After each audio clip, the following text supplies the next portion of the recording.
Good morning ધોરણ 12ના વિદ્યાર્થી મિત્રો, ભૂગોળ વિષયમાં આપણે આજે ફરીવાર એક નવા પ્રશ્નનું પુનરાવર્તન કરવા જઈ રહ્યા છીએ. જે પ્રશ્ન છે, ભૂમિ સંસાધન સાથે જોડાયેલી સમસ્યાઓ વિસ્તારથી સમજાવો. કે ભૂમિ એટલે કે જમીન, જે જમીન સંસાધન સાથે જે સમસ્યાઓ જોડાયેલી છે એને આપણે વિસ્તારથી સમજવાની છે. આ જે પ્રશ્ન છે પ્રકરણ નંબર 9 કુદરતી સંસાધનનો. આપને બધાને ખબર જ છે, ભૂમિ એટલે કે જમીન કે જે આપણે કુદરત દ્વારા પ્રાપ્ત થઈ છે. આપણે કોઈ સર્જન નથી કર્યું, કે આ માનવ સર્જિત નથી. અને આ સંસાધન ખૂબ જ ઉપયોગી સંસાધન છે. ને આ સંસાધનનો સૌથી વધુ ઉપયોગ થતો હોય તો ખેતી માટે થાય છે.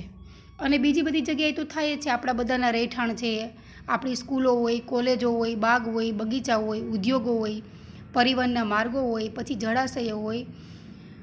આ દરેક વસ્તુનો દરેક માણસ ઉપયોગ કરે છે, આપણે પણ ઉપયોગ કરીએ છીએ. ફળદ્રુપ જમીન વિસ્તારમાં સ્થાયી ખેતી પદ્ધતિ વિકાસ પામી. કે જે જમીનની ફળદ્રુપતાને કારણે સ્થાયી ખેતીની શરૂઆત થઈ. સ્થાયી ખેતી એટલે કે એક જગ્યાએ સ્થાયી થઈને, એક જગ્યાએ કાયમ માટે વસવાટ કરીને ખેતી કરવી, એને સ્થાયી ખેતી કહેવાય. એક બીજી પણ ખેતી કરવાની પદ્ધતિ છે, જે છે અસ્થાયી ખેતી પદ્ધતિ.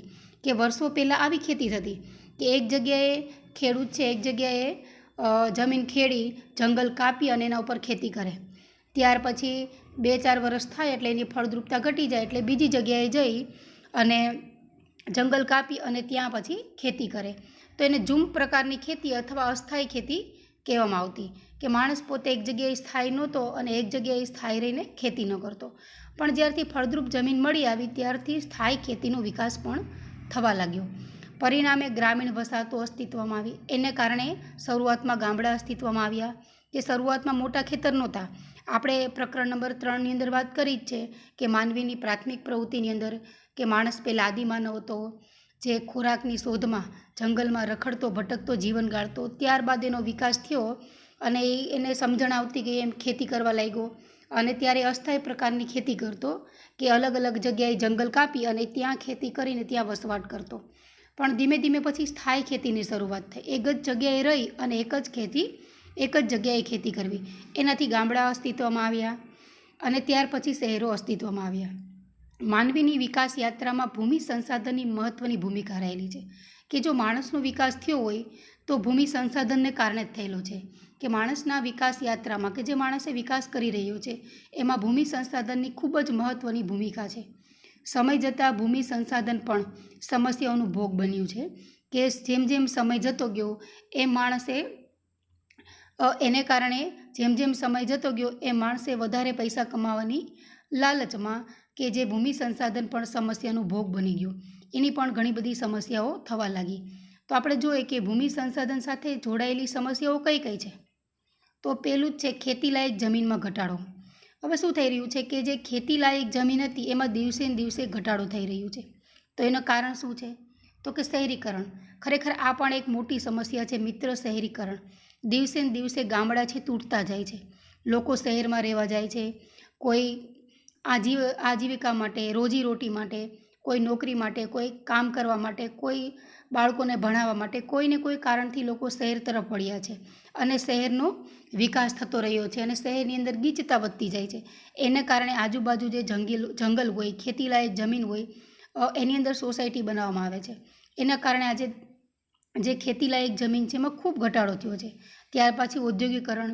કે જેમ જેમ દિવસે દિવસે વસ્તી વધે તેમ તેમ ઉદ્યોગોનું પ્રમાણ પણ વધે.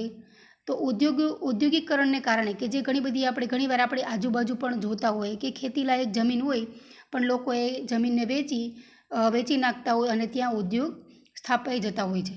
પછી રેલમાર્ગોનો વિકાસ થયો, સડક માર્ગનો વિકાસ થયો વગેરેને કારણે ખેતીલાયક જમીન છે દિવસે ને દિવસે પ્રતિ વર્ષ ઘટાડો થઈ રહ્યો છે. કે દિવસે ને દિવસે ખેતીલાયક જમીનનો ઘટાડો થઈ રહ્યો છે. ક્યાંયથી સડક માર્ગ નીકળે, ક્યાંયથી રેલ માર્ગ કાઢવામાં આવે તો એની આજુબાજુ જે ખેતીલાયક જમીન હોય એ કપાઈ જાય. તો એને કારણે જે ખેતીલાયક જમીનમાં દિવસે ને દિવસે ઘટાડો થઈ રહ્યો છે. પછી અતિ સિંચાઈથી થતું ભૂમિનું ક્ષારીકરણ. સિંચાઈની સુવિધાઓ વધતા ત્રણેય ઋતુમાં પાક લેવાય છે. કે સિંચાઈની સુવિધા વધી છે, કે બોર દ્વારા પાણી પીવડાવવામાં આવે, કૂવા દ્વારા પાણી પીવડાવવામાં આવે, નહેર દ્વારા પાણી પીવડાવવામાં આવે તો સિંચાઈની સુવિધા દિવસે ને દિવસે વધવા લાગી છે. તો એને કારણે શું થાય છે કે ત્રણેય ઋતુમાં પાણી મળી રહે છે, એટલે કે ત્રણેય ઋતુમાં પાક લેવાય છે. તો વધુ પડતી સિંચાઈને કારણે જમીનની ક્ષારતા વધી રહી છે, કે વધારે પડતું સિંચાઈ કરવાથી, સિંચાઈનું પાણી પીવડાવવાથી, ખાસ કરીને જે બોરનું પાણી છે એ જો જમીનને બહુ પીવડાવવામાં આવે તો એનાથી શું થાય કે જે જમીન છે ને નુકસાન થાય. કારણ કે બોર જે બહુ ખૂબ ઊંડા હોય તો જમીનની નીચે ક્ષારવાળું પાણી હોય, એનાથી જે પાકને તો અસર થાય પણ સાથે સાથે જમીન પણ એની ફળદ્રુપતા ગુમાવી બેસે છે. તેથી તેની ફળદ્રુપતામાં પણ ઘટાડો થઈ રહ્યો છે. હવે એના પછીનું આપણે જોઈએ કે જમીનનું ધોવાણ. વધુ પડતો વરસાદ. આપને ખબર જ છે સતત વરસાદ પડે અને એમાંય જો એકદમ વધારે પડતો વરસાદ પડે, મોટા મોટા છાંટાએ વરસાદ પડે, આપણે સાદી ભાષામાં કહીએ તો જમીનનું ધોવાણ થાય.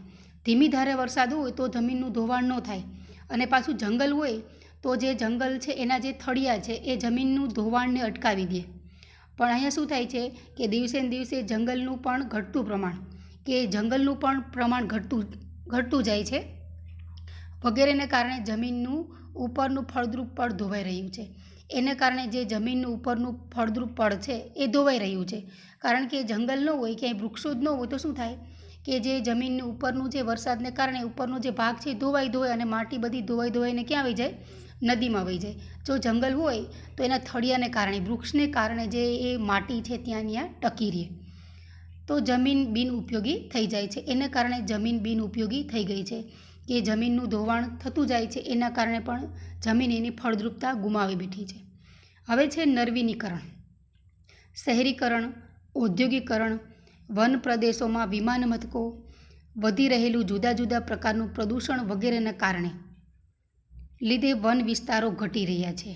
કે દિવસે ને દિવસે શહેરીકરણને કારણે, ઔદ્યોગિકરણને કારણે જે જંગલો છે એ કપાવા લાગ્યા છે, કે ત્યાં નવી નવી વસ્તુનું નવીનીકરણ, એટલે કે નવી નવી વસ્તુનું સ્થાપના થઈ રહી છે. કે જંગલને કાપીને ખેતીલાયક જમીનને સાફ કરીને ત્યાં શહેરનો વિકાસ કરવામાં આવે.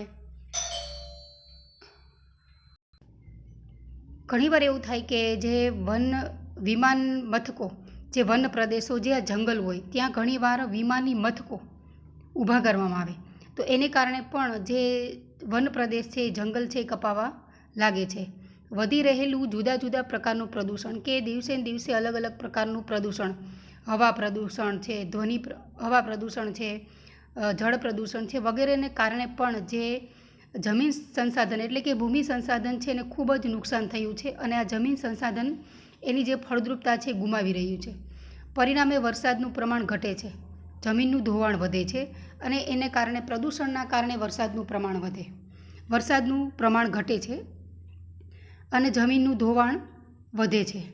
ઝૂમ પ્રકારની ખેતીના કારણે પણ જંગલોનું પ્રમાણ ઘટી રહ્યું છે. કે ઝૂમ પ્રકારની હજી પણ ઘણા બધા જે જંગલી વિસ્તારો છે કે ત્યાં હજી પણ ઘણા બધી જગ્યાએ ઝૂમ પ્રકારની ખેતી થાય છે. આપણે હમણાં જ વાત કરી, ઝૂમ પ્રકારની ખેતી એટલે એવી ખેતી કે જંગલ કાપી અને ત્યાં ખેતી કરવાની, 2-4 વર્ષ સુધી ત્યાં ખેતી કરવાની, ત્યાર પછી એવું લાગે કે જમીન એની ફળદ્રુપતા ગુમાવી નાખી છે, તો વળી પાછું બીજી જગ્યાએ જંગલ કાપી અને ત્યાં ખેતી કરવાનું. તો એને કારણે જે જમીન છે એની ફળદ્રુપતા તો ગુમાવે છે, પણ જંગલનું પ્રમાણ પણ ઘટી રહ્યું છે. જંગલનું પ્રમાણ ઘટે, વૃક્ષોનું પ્રમાણ ઘટે, એટલે કે વરસાદનું પ્રમાણ પણ ઘટે અને જમીનનું ધોવાણ થતું રહે, જેથી જમીનની ગુણવત્તા ઘટે છે. એના કારણે જે જમીન છે એની ગુણવત્તા ઘટી રહી છે અને દિવસે દિવસે જે જમીન છે બિનફળદ્રુપ થઈ રહી છે. સઘન ખેતી, એના પછીનો આપણો છેલ્લો પોઈન્ટ છે. ખેતી માટે સિંચાઈ, મૂડીરોકાણ, આધુનિક યંત્રોની સગવડ વધવાને કારણે ત્રણેય ઋતુમાં પાક લેવાય છે. પરિણામે જમીનની ફળદ્રુપતા ઘટી રહી છે. ખરેખર તો એવું હોય કે એક જે ઋતુ હોય કે જે ઉનાળાના છેલ્લા 1-2 મહિના હોય ત્યારે જે જમીનને એમના પડતર રાખવી જોઈએ. કારણ કે સૂર્યના કિરણોને કારણે જે જમીન છે એની ફળદ્રુપતા મળી રહે, સૂર્યના કિરણો એની અંદર પડે તો ઘણી બધી વસ્તુઓ જમીનની અંદર પ્રાપ્ત થાય છે. તો આવી રીતે જો ત્રણેય ઋતુમાં પાક લેવામાં આવે તો ક્યારેય જમીન એમનેમ પડતર રહેતી જ નથી. તો એને કારણે જમીન છે એની ફળદ્રુપતા ગુમાવી નાખે છે. અને ખેતી માટે સિંચાઈની પણ સગવડ થઈ રહી છે. અને મૂડીરોકાણ, કે જે લોકો પૈસાવાળા છે એ વધારે મૂડી રોકી અને જે રાસાયણિક ખાતર, કેમિકલવાળી દવાઓ નાખી, આધુનિક યંત્રનો ઉપયોગ કરી અને ત્રણેય ઋતુમાં પાક લે છે. એને કારણે જમીન છે એની ફળદ્રુપતા દિવસે ને દિવસે ઘટી રહી છે. તો મિત્રો આજે આપણો અહીંયા જે આઈએમપી પ્રશ્ન હતો તમારા માટે ખૂબ આઈએમપી પ્રશ્ન છે. પરીક્ષામાં આ પ્રશ્ન પૂછાશે જ, એની 100% શક્યતા છે. કાંઈ એવો મોટો પ્રશ્ન પણ નથી. ભૂમિ સંસાધન સાથે જોડાયેલી સમસ્યાઓ છે એના માટેના 5 પોઈન્ટ છે અને ખૂબ સહેલા છે.